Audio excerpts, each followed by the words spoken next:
Welcome to the RV Podcast, episode 433. This week, RV travel with a purpose.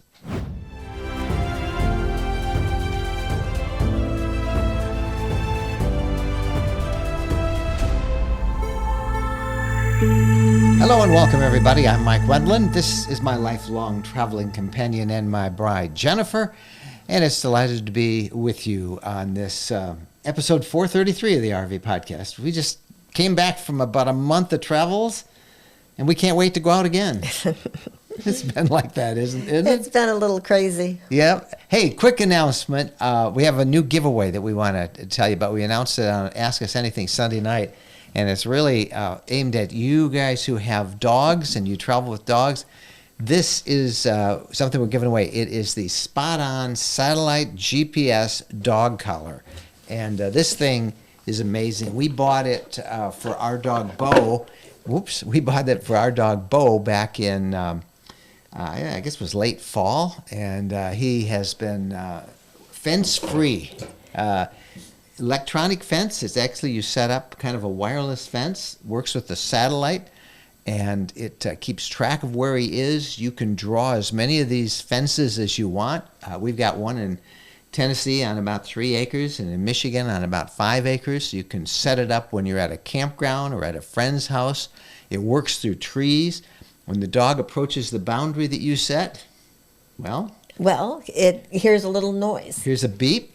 And if it still continues to go, it hears a little bit louder of a noise. And then a little closer, and then it'll vibrate, and a little correction, and he comes back. And it's peace of mind. Anyway, we're giving it away free. It's for the next 2 weeks. You can enter as many times as you want. Just go to rvlifestyle.com/sweepstakes. rvlifestyle.com/sweepstakes. The SpotOn GPS fence. Go to that sweepstakes page, and you can learn all about it. We're giving it away. And this is really a great thing. Register for it. If not for yourself, for somebody that you know, try to get it. It is so nice. And it seems expensive, but it's not really that expensive because we have invisible fence on our yard. And we've had it for years. And that was very expensive. Very easy to train Bo, too. And this is easy. Well, we are in Michigan right now. We just arrived back here from our trip to, first to the Upper Peninsula of Michigan, then down to Tampa, then from Tampa to the Emerald Coast and the Panhandle, and from there to Tennessee. A shout out to all the folks that we got to hang out with in Linden, Tennessee over the weekend. We did a meetup with the folks that were coming down to tour the woodlands at Buffalo River, which is where we have our 5 acres of property. And it was really fun meeting everybody, wasn't it? It is. People who like to camp, like the woods, they're my kind of people. And we met a lot of them from all over the country. Going to have a fun interview today. We recorded this interview at the Tampa RV Show, and it's coming up in the next segment here. But first, we want to introduce you to a new sponsor. And this is a different sponsor that we've never had these guys on before, but we are big-time users of their product now, as you'll see in this message. The one thing that can ruin a perfect RV trip is a bad mattress. And believe us, we know. Over the years, we've tried many and found them all wanting. Until now. Now, we sleep on the RV mattress by Brooklyn Bedding. Quite simply, it's the best we've ever slept on. We chose a queen-size Aurora Luxe medium firm mattress, and it arrived tightly rolled in a box. All we did was put it on the bed, unroll it, and wait for it to recover from the compression. Oh, does this ever feel comfy? It's so cushiony. Then we put on the sheets and the bed covers, and we found ourselves ready to order another one for our home. That's how comfortable it is. That first night's sleep was luxurious and deep, and it's been like that ever since.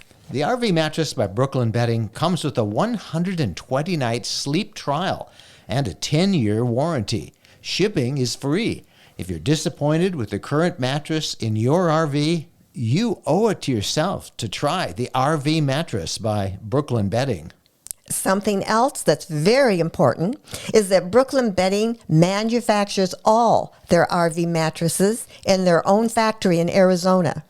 This means they're able to use premium materials at a reasonable price for you with no middleman bringing up the costs. And right now, if you visit rvmattress.com/rvlifestyle, you'll get 20% off your mattress with the code RVLifestyle.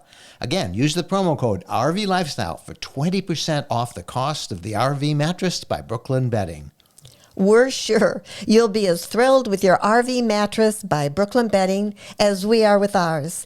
It really is the most comfortable mattress we've ever slept on. Welcome back, and now it's time for the interview of the week. And this interview was recorded live at the Tampa RV show, the Super Show, back in January. You'll hear a little bit of noise in the background, and that's because it was a very active and busy place. But we talked to two folks from Habitat for Humanity. Danielle, who you'll hear first, and then you'll get a quick meet with another volunteer named Don. And we learned all about how you can do RV travel with a purpose through Habitat for Humanity. If you've ever gotten a little bored, wondering what to do, you've been there, done that, this is a project that so many RVers have embraced, and it's a pretty cool program. We found out all about it at Tampa, and now you going to find out yourself. Well, Danielle, thank you for making some time for us. You're welcome. We're talking about RVing with a purpose. Okay, you came to the right place. So the name of your program is called RV Caravanners. Yes, sir. That's so clever. So tell us why and how we become a part of it. What do you do? Why should we do that besides helping people? Absolutely. Obviously? Well, it's a great way to see the country, and while you're traveling, you can give back. We call it Travel with a Purpose. If you're familiar with Habitat for Humanity, we build low-cost, decent, affordable homes for people, and this is a program within Habitat that's specifically for RVers. So it involves camping, low-cost camping, sometimes free camping, and it's on your schedule. You can go to our website and sort by state. We'll put a link right there. Oh, perfect. Yep. Sort by state. You can sort by date. So when you're making your travel plans, you can see where the builds are. And it's a wonderful way to meet other RVers who are also traveling and doing habitat work. And you build with local folks. It's just a really great program. Tell us what you build, how long you have to serve. It's typically a 2-week commitment. We also have a program that's called Collegiate Challenge, where you're working with college students. That's a 1-week commitment. But you're doing anything, it just depends on the stage of construction that the build is in. It could be initial stage of construction, which would be framing. It could be you're near the end, so you might be doing some painting, some finished carpentry, hanging cabinets. It's everything from soup to nuts. No, you don't know us, and we're not real handy, but we would love to help. We don't have a lot of construction skills. You don't have to have any construction experience. We'll teach you everything you need to know. You don't have to have your own tools. The tools will be provided for you, and if you're uncomfortable with a particular job, you can let your team leader know, and they will find something else for you to do. But it's a great way to learn some new skills. I didn't know how to operate a chop saw. I can do that now. A chop saw. I don't even know what a chop saw is. It's just a saw. When if you're doing framing, people can just call out a dimension of a board to you, and then you can cut it, save them getting up and down a ladder. You can organize the tool trailer, make sure all the batteries are charged, hand out water, make sure everybody stays hydrated. We typically work about 7 hours a day. We take multiple breaks. We break for lunch. We have a break in the morning and a break in the afternoon. And it's you can work at your own pace, basically. Tell us about some of the people who do this. They're everything from, younger folks. I'm 60. We have people that are in their 80s doing this, traveling around with their rigs, going from site to site. Don, a guy here. This is a build, by the way, at the RV show. This is a build because we're trying to recruit volunteers and spread the word about the program. But Don's going to go to Dade City, which is 30 miles north of here. He's going to go there for 2 weeks. He's early 70s. He's got his own rig, a Class C, and he goes there for 2 weeks. Then he's going to go to Sebring after that and build there. So, for a lot of people who get just kind of tired of sitting Sure.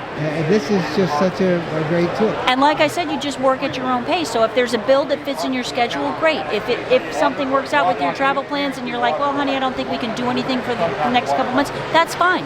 It's no obligation on your part. It's particularly on your schedule. I would imagine that a lot of people become pretty good friends after this. Absolutely. You do wind up seeing some of the same folks out there on a build. We had a build in Fort Myers a couple years ago that was the 30th anniversary of the program. And so we came across a lot of people that we had met on previous builds, but we all got together as a group in Fort Myers and did a build for a week and also celebrated the program, and it was great. The program's been around for quite a while, and it's a well-kept secret within Habitat.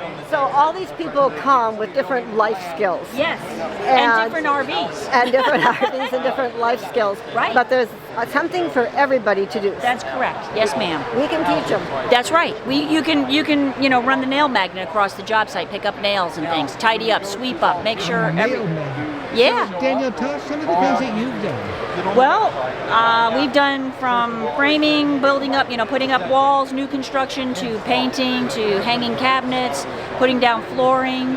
We've done a couple collegiate challenges. Okay, the very first job, what did you do? Oh, the first job was in Dade City, and it was fabulous. I built with some ladies. It was a co-ed build, just like they all are. But anyway, I wound up with a group of gals that taught me about putting in hurricane clips for roofing, and they were fabulous. They showed me how to take a pair of pliers, hold the nail, because they're little short stubby nails for this, and you have to put an anchor in where the top plate meets I can't think of the word now. Anyway, for the roof.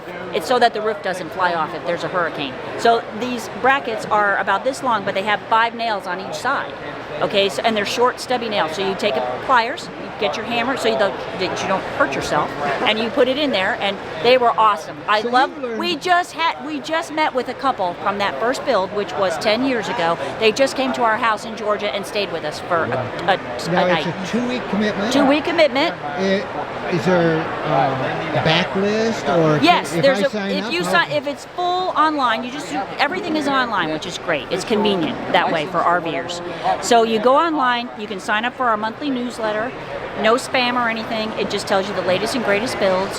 When you go to the website, you can click on I can show you if you want me to show you. Well, it won't show up. Okay, it won't show. Okay. Go to the website. You can sort by state or by date, and you click on the build. It'll tell you where you're building, the duration, what type of work you're going to be doing, the camping amenities, and the cost, if there is a cost. Yep. You will always have water and electric.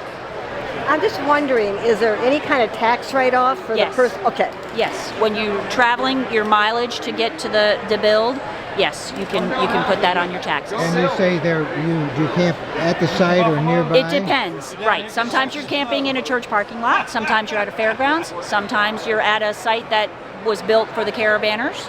Like Dade City, they built the campsite for the caravanners. Safe places? Yes. Yep.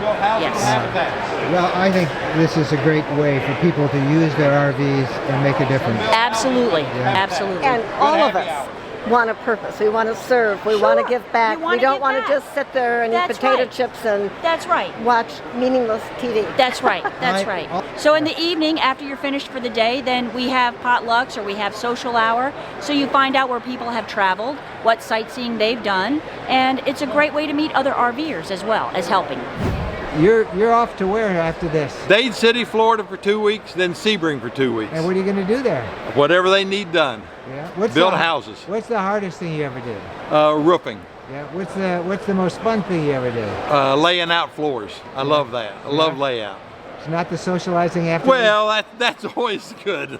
Happy hours. We got good happy hours. So let me ask you, Don, what was your RV life like before you started this, and how did this change it for you? Well, I met this booth here 6 years ago, and I was just I wasn't even an RV owner at the time. I was a wannabe, and I bought a little Class B plus van, and I saw that they wanted some help down here, and I said, that's what I'll do. So I found out that Dade City needed help. They were an hour north of here. So I come down and do this, then I go to Dade City. And this year, I used to stay 4 weeks in Dade City. but it gets a little old staying 4 weeks in one place. So now I'm going to Sebring, see what it's like down there. How many builds do you do a year? I do a month down here, and then I work at my home back in Roanoke, Virginia. I build back there in New River Valley, and usually volunteer for them. This has become a big part of your life. Oh, it's very much so. I'm the #1 volunteer in my area. That's what I like doing, because I can walk away from it. It's a time commitment, and it's volunteer. Now, what did you do for employment before you started doing this? I was an air traffic controller for the federal government. So do you kind of get a little like, all right, those nails got to go in deeper, don't hit yours? No. I've done that a long time ago, and I get rid of it. So. Thank you for spreading the word about this too. We really appreciate that. That's a big help. Because a lot of people know about Habitat, but they don't know about the RV caravanners. Yep. So that's why for we're here. Thanks so much for stopping. I appreciate it. RVing with a purpose. Don't we all want a purpose? And Danielle, she was so on fire, so excited, such a believer in what they're doing. And who wouldn't be excited to make a difference and to help people out who need a helping hand? So a lot of those people that we met that are involved in that, they come back year after year, and sometimes multiple times a year. And it's quite a community that forms up. And we'll put a link in the description below and in the show notes for this episode. And you can learn all about RVing, RV travel with a purpose through Habitat for Humanity. Coming up, the RV news of the week. Stay with us. Tired of overcrowded campgrounds and competing for reservations, paying high fees for sites? Well, ownership is an emerging trend in RVing that might be right for you. It was for Jen and me. We bought some land just west of Nashville, Tennessee, in an incredible collection of mountaintop RV properties called the Woodlands at Buffalo River. These are 5 to 62 acre properties that allow RVs year-round starting at $79,900, and we loved it. The scenery is breathtaking, and you can own it outright. It's not a timeshare. It's your property, your way. You can landscape, garden, bring your pets, build what you want to. There's high-speed internet. And it's so private. It's a great place to make your home base. No more calling around for reservations, ready whenever you want. And they're selling these properties by appointment, 5 to 62 acres, $79,900. Financing, big discounts available on multi-lot packages. For information, visit myrvland.com, myrvland.com. When we're on a road trip, we always seem to find a way to stop at a Camping World center.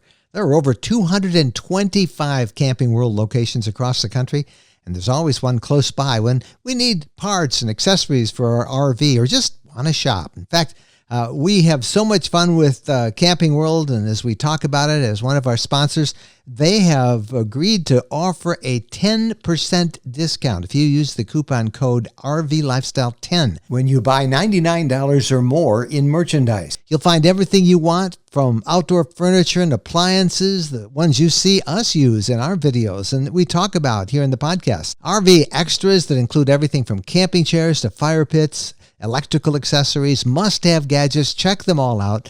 And again, don't forget, use the coupon code RVLifestyle10 when you visit campingworld.com. Welcome back to the RV News of the Week, and we have some good news to report. Yeah, this is a story that we have been following. Seems like every week we've been talking about RVers who have had rude awakenings at RV parks and at RV dealerships and in campgrounds to find that thieves have come and stolen the catalytic converters off their motorhomes. Well, finally, it looks like Congress is moving to do something about this national problem of catalytic converter thefts. A bipartisan group, can you actually believe that there was a bipartisan group that came to agreement in the U.S. Senate? Introduced a bill to stop thieves who target catalytic converters in RVs and other motor vehicles, and it would require every catalytic converter to be stamped with a VIN number so that police and then scrap dealers would know whether they're dealing with stolen property. Right now, they're untraceable, and people have been talking for years that they need it. Now, this is a bill that's proposed, but it would make it a federal crime to steal or sell or traffic in stolen converters, and it would provide grants for dealers and repair shops to stamp VIN numbers on them when existing RVs or other vehicles are in for work. Now, it was just introduced last week. It's got a number of steps to pass before becoming law, but it is encouraging, isn't it, to see this issue getting some attention from Congress. Thieves are stealing catalytic converters because they contain very valuable metals, precious metals, platinum, palladium, rhodium, and they sell them. And replacing the converters is very expensive, typically thousands of dollars. The insurance company's getting ripped off.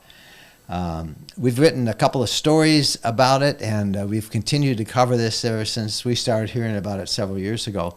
So some good news. Now, let's just hope it goes all the way through. I'm really excited about this. Somebody must have stolen a catalytic converter from somebody they shouldn't have. Yeah, finally. To get both houses working together with this? Yeah. Both sides? That's incredible. Now we've got another story. We keep telling you about California and the floods, the devastation, and just try to keep you updated as to what's going on now. So they're continuing to do the cleanup after last month's storms caused massive flooding and mudslides and downed trees and just a mess out there. As of last weekend, 19 state parks remained completely closed and 36 were partly closed as they're working to repair roads and cut down trees and all the mess that's out there. And Los Padres National Forest was especially hit hard. And some thinking it's going to be closed until like March 14th, and so that's a long, long time.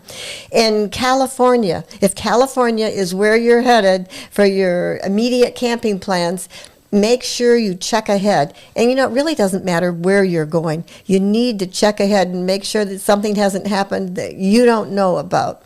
So extreme weather messes everything up. It does, and California's still, like you said, recovering. It's going to be a while yet. In case you didn't know this, last year was the most booked camping season ever, with campsites 5 times harder to find in 2022 than pre-pandemic. This is according to a study, a report that was done by The Dirt, which is a campground finding app. They did their 2023 camping report, and it shows something I think so many of us experience all the time. Finding a campsite is really hard. It's the increase in camping's popularity. It is showing no signs of slowing down. That's one of the reasons so many people are buying their own RV property so they can build their own campsites and invite their friends there. We heard that over and over this weekend when we were meeting with folks that were down in Tennessee looking at the woodlands. But I was struck that finding a campsite is 5 times more difficult now than it was before the pandemic. And we knew it was crowded before the pandemic. It was crowded before. And what's interesting is a third of all the campground managers that they surveyed said that they had added campsites. And the estimate now of campers in the U.S. is about 80 million. So wow. 80 million people are out there camping every season. So congratulations to The Dirt for doing that study. It confirms what we kind of knew all along, but it also is it's good to have the evidence to back it up. It is hard to find a campsite out there. All right. Now, some news. The Biden administration is doing a 1-year-long study about the population of grizzly bears. Do we have too many grizzly bears out there wandering around? The U.S. Fish and Wildlife Service is reviewing information. The governors of Montana and Wyoming, they're concerned about grizzly bears, just maybe being too many of them. They're just outside Yellowstone and Glacier National Park. It's not like they're everywhere running around in the country, too many of them. Yeah, those are the most popular areas right around those 2 parks. So when the review is finished, if the agencies decide that grizzly bear protection is no longer needed, then they're going to begin another process to remove the protection, which could lead to many states making grizzly bear hunting legal. And grizzly bears, they were put on the Endangered Species Act in 1975 when their population got down to 700 to 800 of them, so that's hardly any at all.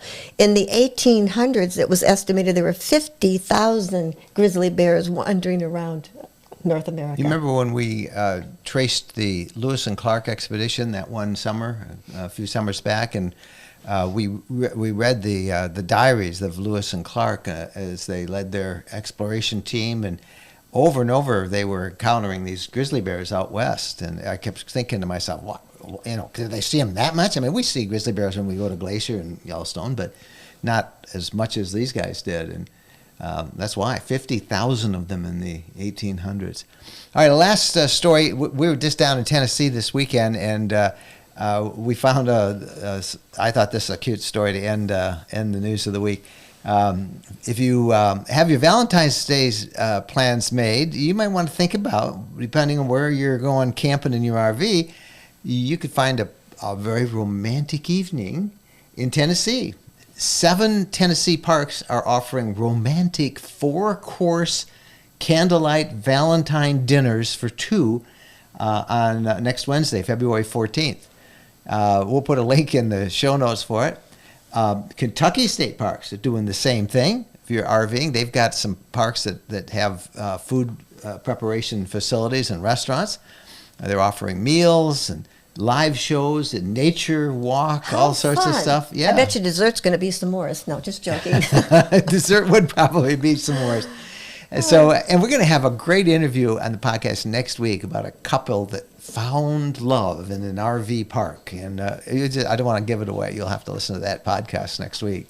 All right, when we come back, we have our new travel tech segment with an app that you'll want to check out, one that we just used ourselves. So stay with us.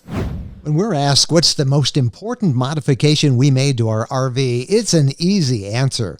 Battle-Born batteries. Battle-Born batteries are quality, safe, reliable lithium batteries that allow us to stay out there off the grid longer.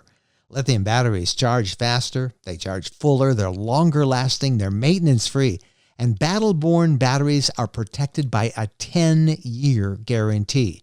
Now in our case, they just dropped into the existing AGM batteries that we have, and they'll probably be the same on your rig too.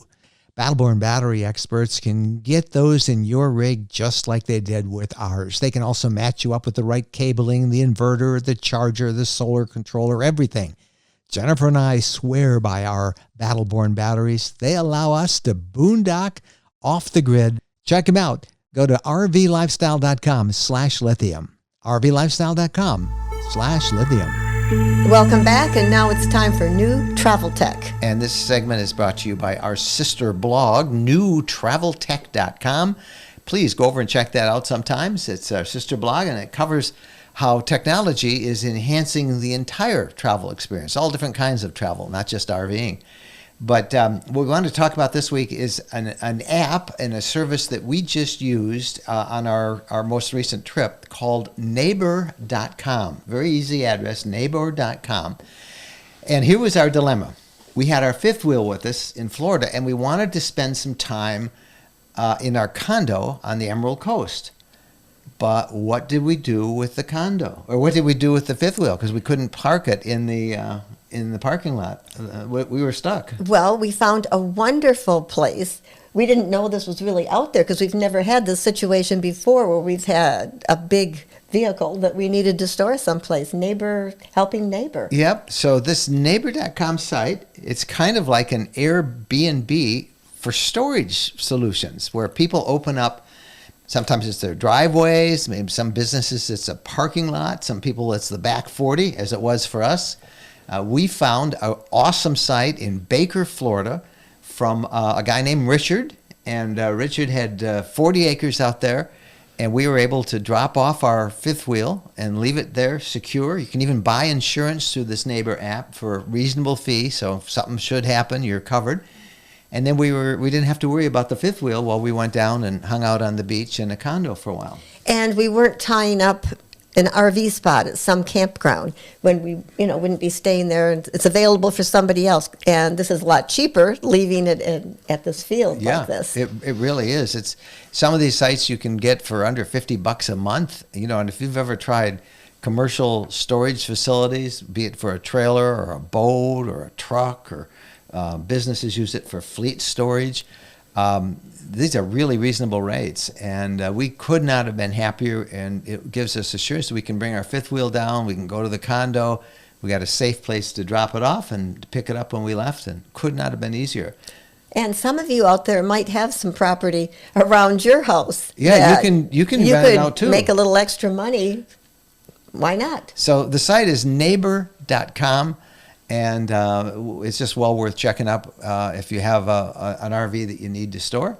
Again, our Travel Tech of the Week segment is always brought to you by newtraveltech.com, and we urge you to go over there and read all the cool stories about how technology is enhancing travel of all kinds. newtraveltech.com. Coming back, the RV questions of the week. One of the most exciting developments for RVs is happening out west in Arizona.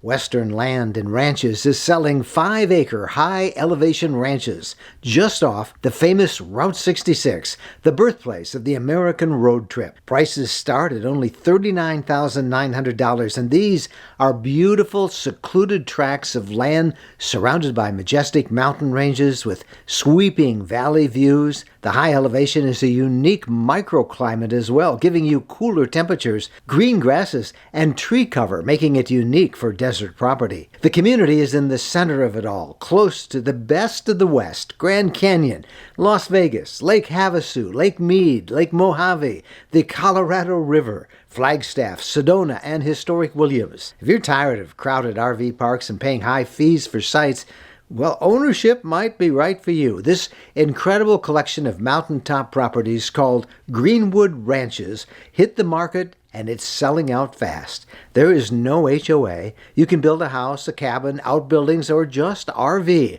It's your property, your way, 100% ownership. Visit the website to get details and set up a showing, ArizonaRVland.net. That's ArizonaRVland.net. Welcome back, everybody. Time now for the RV questions of the week. We love to get your questions. We love to get your comments. You can reach us through our private email, which is mikeandjen@rvlifestyle.com. You got a question for us? Question number 1 is from Chris. I'm new to your podcast and thoroughly enjoy it. Thank you, Chris. I have a question. My wife and I have been camping for almost 30 years and will be retiring in a few years. Though we will not be going full time, we're planning some long RV trips like 2 to 3 months at a time.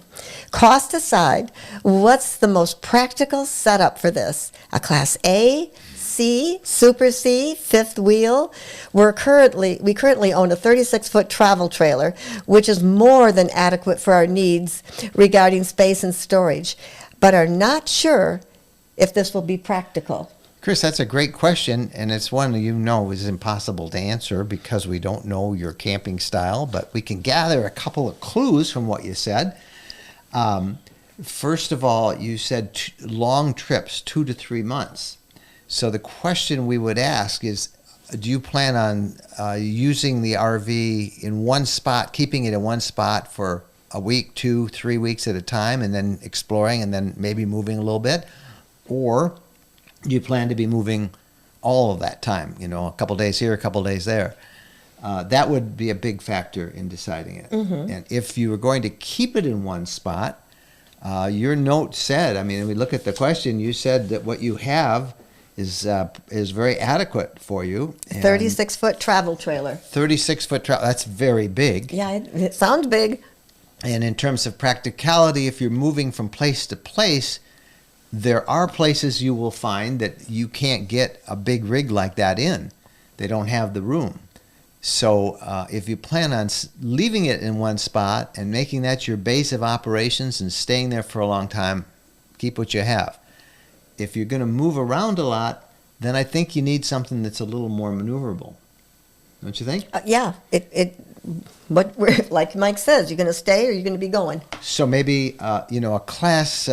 you didn't write a Class Super B, C. which is really small. Yeah, I think they don't want to be. Yeah, it would be pretty cramped for you to go from a 36-foot trailer down to even a standard Class C motorhome, which is pretty mobile, pretty easy to get around in.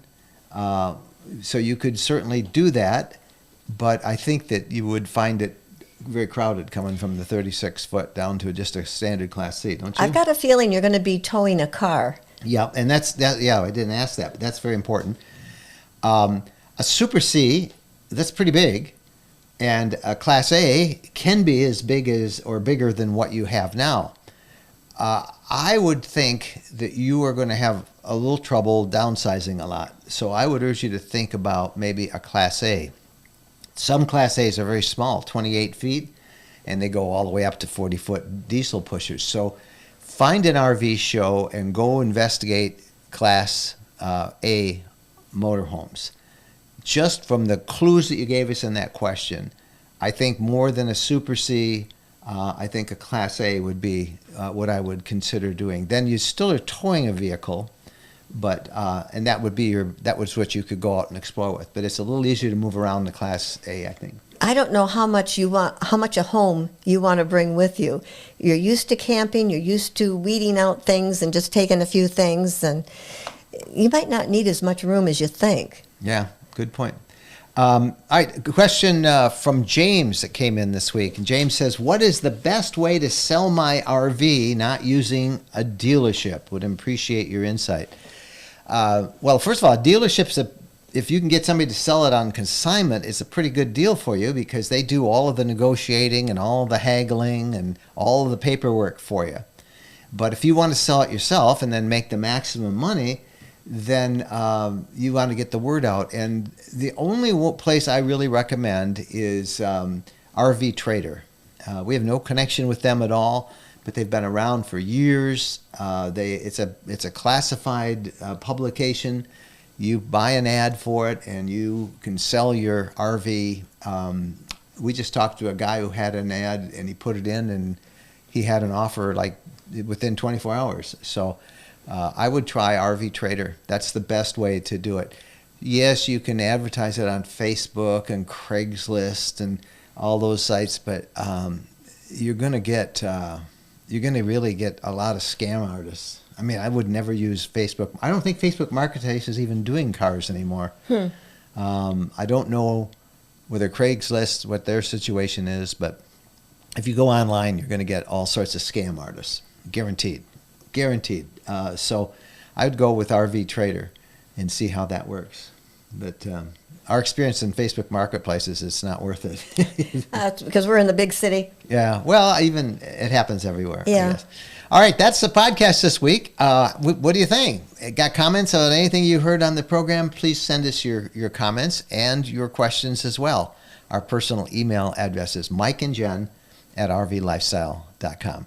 We'll be back with a Valentine's Day edition of the RV podcast a week from now on February 14th. Wherever you guys are, we hope you travel safe, and we hope we get to meet you down the road someday.